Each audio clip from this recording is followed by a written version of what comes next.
Bienvenue pour cette analyse approfondie qui s'appuie sur les sources qu'on nous a fournies. Aujourd'hui, on va se pencher sur une période vraiment clé du conflit israélo-palestinien.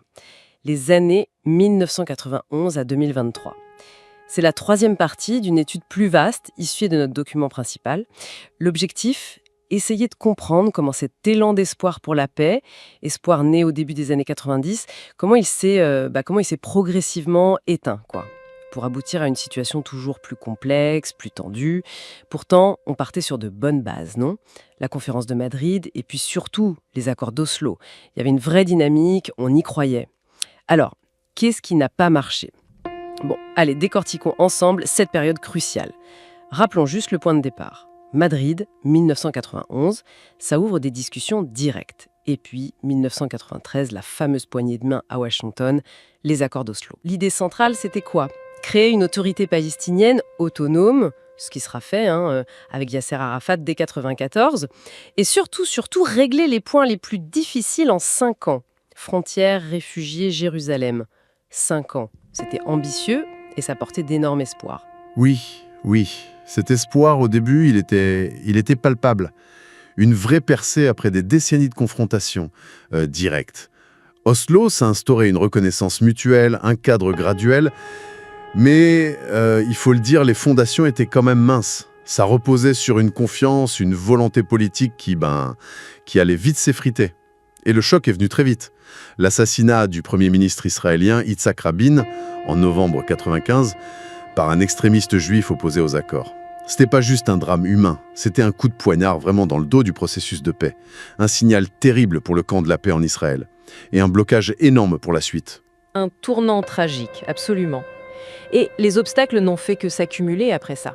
Ces questions du statut final qu'Oslo avait un peu mises de côté, elles sont revenues en force, c'est ça, Notamment à Camp David en 2000. Qu'est-ce qui a coincé là précisément ? C'est ça, Camp David II avec Bill Clinton aux commandes. Le but, c'était justement de régler ces questions fondamentales.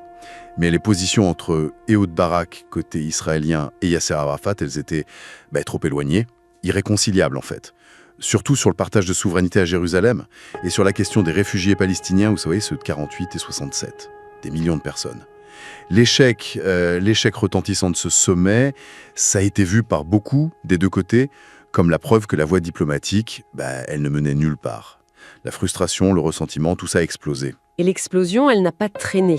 La conséquence quasi immédiate, fin septembre 2000, c'est le début de la seconde intifada. L'intifada d'Al-Aqsa. Un soulèvement, une répression, marquée par une violence beaucoup plus intense, beaucoup plus meurtrière que la première intifada. Et c'est dans ce climat de violence extrême qu'Israël lance en 2002 l'opération Rempart en Cisjordanie. Et commence aussi la construction de ce qui est devenu un symbole, la barrière de séparation, le mur, comme on dit souvent. Et là, on voit vraiment les divisions se matérialiser physiquement. C'est un point important dans nos sources. Absolument. L'opération Rempart, ça a signifié une réoccupation massive des villes palestiniennes, celles qui avaient eu une certaine autonomie avec Oslo, avec d'énormes destructions, y compris des infrastructures de l'autorité palestinienne. Quant à la barrière, Israël dit que c'est pour la sécurité face aux attentats suicides qui frappaient ces villes. C'était terrible. Mais pour les Palestiniens et pour une bonne partie de la communauté internationale, cette barrière, elle ne suit pas la ligne verte de 67. Elle rentre profondément en Cisjordanie. Donc pour eux, c'est un mur d'annexion en fait. Ça découpe le territoire, ça isole des villages, ça bloque l'accès aux terres, à l'eau, aux écoles. D'ailleurs, il faut rappeler que la Cour internationale de justice, en 2004, a donné un avis. Elle a jugé sa construction en territoire palestinien occupé contraire au droit international. Plus dire concrètement, c'était la fin de l'occupation là-bas. Alors ça, c'est une question importante. Et les sources insistent bien là-dessus. Le plan d'Ariel Sharon, oui, il a impliqué le départ de tous les colons israéliens de Gaza, environ 8000, et le retrait de toutes les forces militaires israéliennes de l'intérieur de la bande. C'était un acte fort, unilatéral. Mais, et c'est là toute l'ambiguïté, Israël a gardé le contrôle total des frontières terrestres, sauf Rafah avec l'Égypte, mais bon, c'est compliqué aussi, contrôle de l'espace aérien, contrôle des eaux territoriales, l'accès des biens des personnes, tout ça restait sous contrôle israélien. Donc oui, l'occupation militaire directe à l'intérieur a cessé, mais le territoire est resté sous un contrôle extérieur très strict. Difficile de parler de pleine souveraineté pour Gaza dans ces conditions. Et juste après ce retrait, un choc politique. Les élections législatives palestiniennes de janvier 2006. Exactement. Des élections jugées libres, équitables par les observateurs. Mais le résultat, personne ne s'y attendait vraiment, hein. Victoire claire et nette du Hamas, le mouvement de la résistance islamique. Majorité absolue au Conseil législatif. Loin devant le Fatah, le parti historique de l'OLP et de l'autorité palestinienne. Et cette victoire du Hamas, pourtant sortie des urnes, elle a provoqué des réactions internationales et internes très négatives, non? Tout à fait. Une grande partie de la communauté internationale, les États-Unis, l'Union européenne en tête, a refusé de reconnaître ou de financer un gouvernement Hamas. Le Hamas étant classé organisation terroriste par beaucoup d'entre eux. Ils exigeaient quoi? Que le Hamas reconnaisse Israël, renonce à la violence, respecte les accords passés. Ce refus, ça s'est traduit par un boycott international, un gel de l'aide financière directe à l'autorité palestinienne. Ça a étranglé son fonctionnement. Et ça a exacerbé les tensions, qui étaient déjà fortes, entre le Fatah, qui avait toujours la présidence avec Mahmoud Abbas, et le Hamas, qui réclamait le droit de gouverner suite aux élections. Une tension qui a fini par exploser en conflit ouvert en 2007. Oui, malheureusement. Après des mois de tentatives de gouvernement d'union, d'escarmouches, ça a explosé en juin 2007 à Gaza.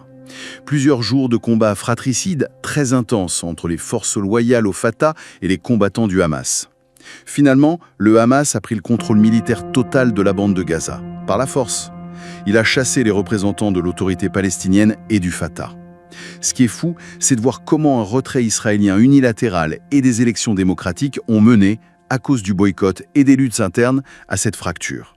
Une fracture profonde, durable du mouvement palestinien. On s'est retrouvé avec deux entités séparées. Le Fatah qui gère des bouts de Cisjordanie sous occupation et le Hamas qui contrôle Gaza sous blocus quasi total d'Israël et de l'Égypte. Et cette fracture politique, elle s'inscrit dans un contexte où, d'après certaines sources, la nature même du contrôle israélien était de plus en plus critiquée. Plusieurs ONG de défense des droits humains très connues, Amnesty, Human Rights Watch, mais aussi une organisation israélienne importante, B'Tselem, ont publié des rapports qui ont fait beaucoup de bruit. Les sources disent qu'elles utilisent des mots très forts.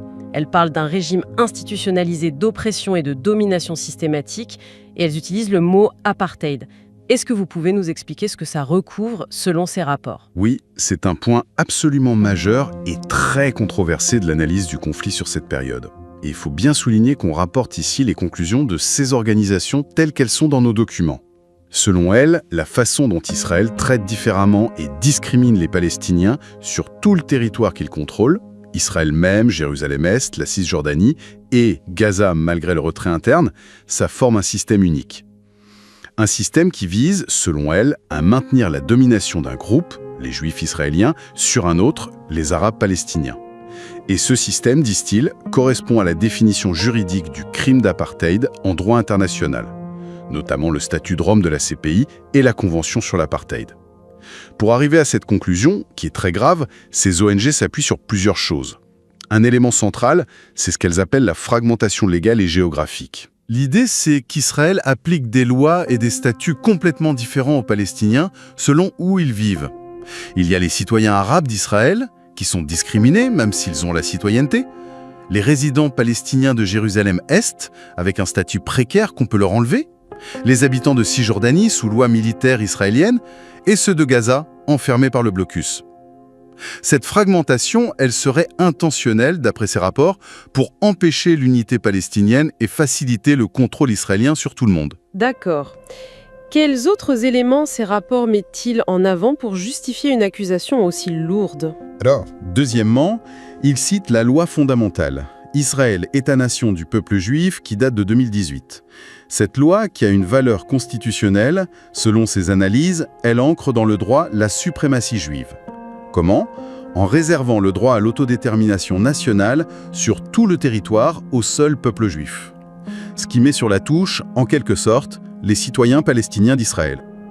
Troisièmement, il y a la dépossession continue des Palestiniens, de leurs terres, de leurs biens. C'est un processus historique, mais qui continue, par des moyens légaux, administratifs. L'application de la loi sur les propriétés des absents, par exemple à Jérusalem-Est, les ordres de démolition de maisons, et en même temps l'expansion des colonies israéliennes qui ne s'arrêtent pas. En Cisjordanie, à Jérusalem-Est, la source donne un chiffre pour 2008. Environ 650 000 colons israéliens dans ces territoires. Humanité. C'est ça. Ces organisations affirment que pour maintenir ce système global d'oppression, des actes inhumains spécifiques sont commis. Et que ces actes, parce qu'ils s'inscrivent dans ce système et qu'ils ont pour but de le maintenir, constituent les crimes contre l'humanité d'apartheid et de persécution. Elle cite quoi? Les transferts forcés de population via les démolitions, les expulsions, la révocation du statut de résident, les restrictions énormes à la liberté de mouvement, les checkpoints, les permis, le mur, le déni de droits fondamentaux. Et aussi la pratique de la détention administrative. Ça, c'est une mesure qui permet à l'armée israélienne de détenir des gens, surtout des Palestiniens, sans les inculper, sans jugement, souvent sur la base d'infos secrètes, pour des périodes qu'on peut renouveler, qui peuvent durer des mois, voire des années. C'est une mesure très critiquée par rapport aux standards internationaux de justice. C'est une lecture extrêmement grave des événements, qui change vraiment la façon de voir le conflit pour ces ONG. On passe d'une analyse centrée sur l'occupation militaire, vue comme temporaire, à celle d'un régime qui serait structurellement un régime d'apartheid. Et pour rendre le tableau encore plus complexe, il faut ajouter la dimension régionale. L'influence de l'Iran, notamment, comme le disent nos sources. Comment l'Iran s'insère là-dedans? Oui, l'Iran, depuis la révolution islamique de 79, c'est devenu un acteur régional incontournable dans ce conflit. Le régime de Téhéran a fait de l'hostilité radicale à Israël un pilier de son idéologie, de sa politique étrangère. Israël, c'est l'ennemi numéro 1, le petit Satan, allié du grand Satan américain. Et cette hostilité, elle n'est pas que verbale, elle se traduit par des actions concrètes sur le terrain. Absolument. Téhéran a mis en place une stratégie d'influence via un réseau d'alliés et de groupes armés qu'on appelle souvent ses proxys ou ses mandataires. Dans le contexte qui nous occupe là, l'Iran donne un soutien crucial, financier, militaire, armes, formation, logistique, à plusieurs acteurs importants. Le plus puissant, c'est le Hezbollah au Liban, qui est une vraie menace militaire pour Israël à sa frontière nord. Mais Téhéran soutient aussi très activement, surtout depuis que le Hamas a pris Gaza et qu'il y a le blocus, le Hamas lui-même, et aussi de façon peut-être encore plus proche idéologiquement le djihad islamique palestinien, JIP. Ce soutien leur permet de développer leurs capacités militaires, notamment les roquettes, et de maintenir une pression armée sur Israël depuis Gaza. Cette implication de l'Iran, ça ajoute une couche de complexité énorme, parce que ça lie le sort des Palestiniens, surtout à Gaza, à des rivalités régionales, à des agendas idéologiques qui dépassent largement le cadre du conflit israélo-palestinien de départ. Alors, si on essaye de résumer cette longue période, 1991-2023, comme l'analyse la troisième partie de notre source, on est parti d'un immense espoir avec Oslo. Un espoir qui s'est brisé sur des obstacles majeurs, l'assassinat de Rabin, l'échec de Camp David, et ça a mené à une explosion de violence, la seconde intifada. On a vu ensuite la division palestinienne se durcir avec le Hamas qui prend le contrôle de Gaza après le retrait israélien et sa victoire aux élections de 2006. En parallèle, une critique de plus en plus forte du système de contrôle israélien a émergé, portée par des ONG majeures qui n'hésitent pas à utiliser le mot d'apartheid pour décrire une oppression systémique.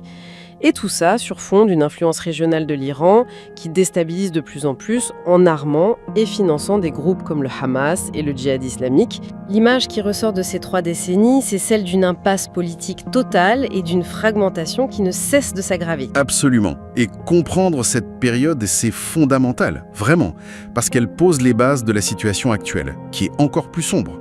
Toutes les dynamiques qu'on vient de décrire, l'échec du processus politique, la division palestinienne qui affaiblit toute voix unifiée, l'accumulation de méfiance, d'hostilité des deux côtés, l'érosion sur le terrain de la possibilité même d'une solution à 2 États qui soit viable, la montée en puissance d'acteurs armés comme le Hamas qui ont un soutien extérieur stratégique, et enfin, ces accusations très graves de violation systémique des droits humains qui pourraient relever de l'apartheid. Tout ça, c'est la toile de fond directe. C'est l'engrenage qui a mené aux événements terribles d'octobre 2023 et à ce qui a suivi. Les racines de la crise actuelle, elles sont clairement dans les échecs, les transformations, les radicalisations de cette période 1991-2023. Bon, toujours guidée par les sources qu'on a, elle ne s'arrête pas là. La prochaine étape de notre analyse, basée sur la 4e et dernière partie du document, portera justement sur cette crise majeure qui a commencé en octobre 2023. On regardera ses origines immédiates, comment elle s'est déroulée, ses conséquences humaines, politiques qui sont désastreuses, et aussi les débats actuels sur les sorties de crise possibles, sur la justice, la responsabilité. On vous invite donc à nous retrouver pour cette partie finale. Et ça nous laisse avec une question pour la suite, soulevée par ces analyses. Si la structure même du contrôle est remise en cause de cette façon par des acteurs aussi importants, sur quelle base peut-on encore imaginer construire une paix? Une paix juste, durable, au-delà des vieux schémas qui ont échoué. C'est une question qui va sans doute résonner dans notre prochaine discussion.